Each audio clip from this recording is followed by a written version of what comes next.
Hello there, and welcome back to the channel. We are continuing Tales of the Jedi. This is episode 3, titled Choices. We just watched the second one, of course, Justice. Got to see a young Dooku and a young Qui-Gon going to this village and finding out that it wasn't as clear-cut as they maybe thought with this whole abduction of the senator's son. And we got a lot of gray areas in there. We got Dooku kind of snapping, but Qui-Gon acting quickly and in the moment, which is also something he says in episode 1 to Obi-Wan, like being in the moment. So be mindful of your thoughts. Yeah, exactly. So I like the connections there, and I like that we got to see the beginning of at least how someone like Dooku is going to fall to the dark side, or at least get fed up with the ways things are being done in the Republic and the ways that like these senators are doing things and stepping on the people, and the people also being fed up with it. Seemingly it came to a good outcome, but for how long is that going to last? And that's definitely gonna stick in there, like or at least rattle around inside of Dooku's mind. And then as we know, he's gonna do something about it. Yeah, it was like his first touch to the dark side with the Force choke, and he was like, "Well, I'm done. I'm fed up with this. This guy's gotta go. Fuck this guy." That's probably not the way to go around it or about it. No. Good thing Qui-Gon was there at least. But now, we're going to jump into the third episode. I'm sure we're going to stay with Dooku and continue to see his development as a character and how he got from like being a Jedi to the Sith Lord, Darth Tyrannus, as we see in the movies. So can't wait to continue this journey. But before we do, please subscribe to the channel. If you haven't already, like, comment, all that good stuff. We also have a Patreon page where you can watch full-length reactions, sync it up with your own copy of the episode. There's some other exclusive Patreon stuff over there, and there's a link down in the description if you want to check it out. Any support is greatly appreciated. Like, subscribe, and share, and support my son. Thank you. Yes, please. All right, then let's just do it. Are you ready? I'm ready. Here we Oh, starting the same way. Yeah. Flying to another planet. Another thing they're gonna have to deal with. You've been studying that for a long time. And there he is, Mace Windu. Mr. Khatri's death in that we just talked about him in the previous one. The council gave us our instructions. To return Master Khatri's body to the Jedi Temple, but something more should be done. Since we are not members of the council, we cannot involve ourselves in local political skirmishes. Mace is following the rules. Your devotion to rules is sometimes inspiring and sometimes maddening. Cool. Woo! Great, we get to see these two going on a mission together. So I guess, that's the just as we talked about the last one with Mace Windu. Yeah. There's some similarities between them, but definitely also like clear differences. Yeah. One being the devotion to rules. And Mace also quickly mentioned that they're not part of the council. So at this point in time, Mace not on the council. We are saddened by what happened to Master Khatri. She was well respected and will be missed. I will take you to Senator Larrick. And investigating the death of a Jedi. Yeah, well, they're just supposed to bring the Jedi back. But, If you can show us where Master Khatri's body is. Before we do that, I'd like to see where you and Khatri went to meet this informer. He is not done with investigating. By the time we arrived, it was too late to save Master Khatri. Let us be on our way. Something more is definitely going on here. It's obvious that he's hiding something. Yeah. We should take this information back to the council. Would you want Khatri to leave without finding out what happened to you? I would want her to follow protocol.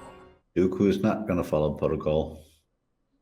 He wants to get to the bottom of this. He does not want to wait for the approval of the council to look into it.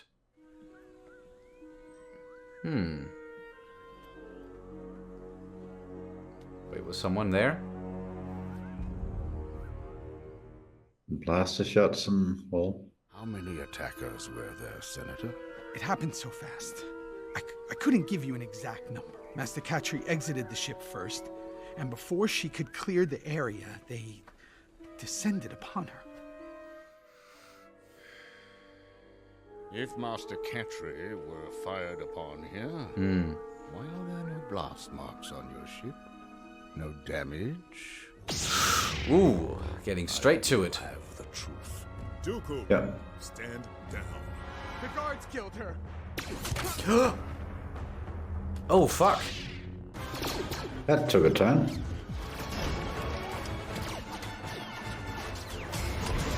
Ah, nice.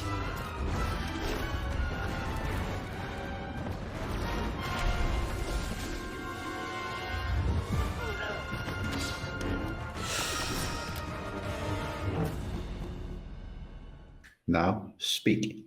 You and all of the Senate puppets will see a reckoning! No!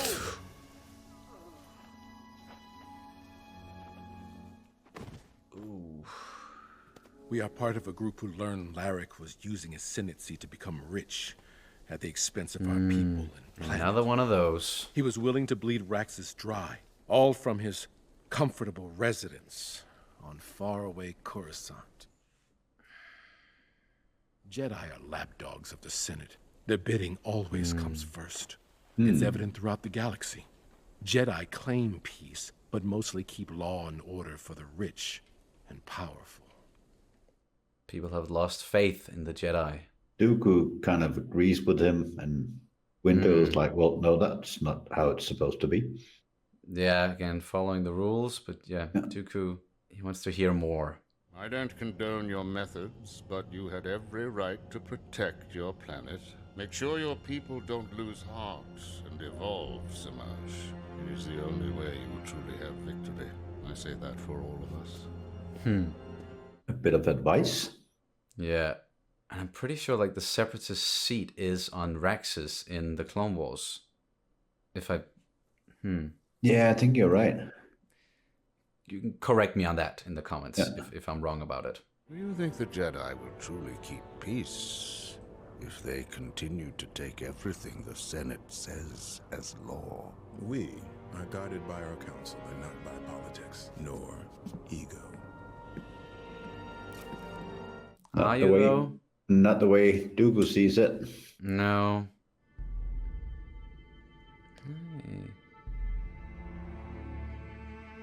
Master Katri was patient with younglings and Jedi who questioned themselves relentlessly. She Chiari Mundi. was A lot of other with certainty. Jedi we know.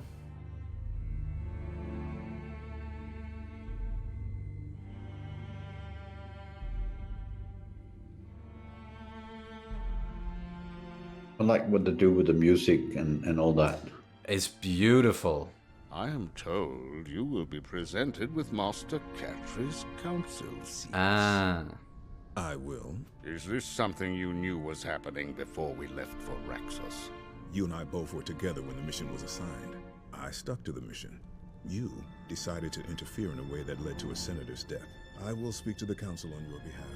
How kind of you, Master Jedi.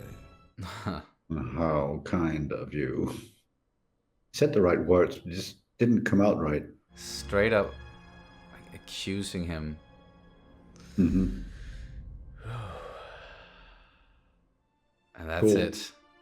Great episode. Yeah. We're getting to see more and more of how and why Dooku got fed up with all of this. And again, seeing the difference between someone like Dooku and someone like Mace Windu, who was straight up following the rules and doing things by protocol. And that's why he got, quote unquote, The seat. promoted. The seat on the council.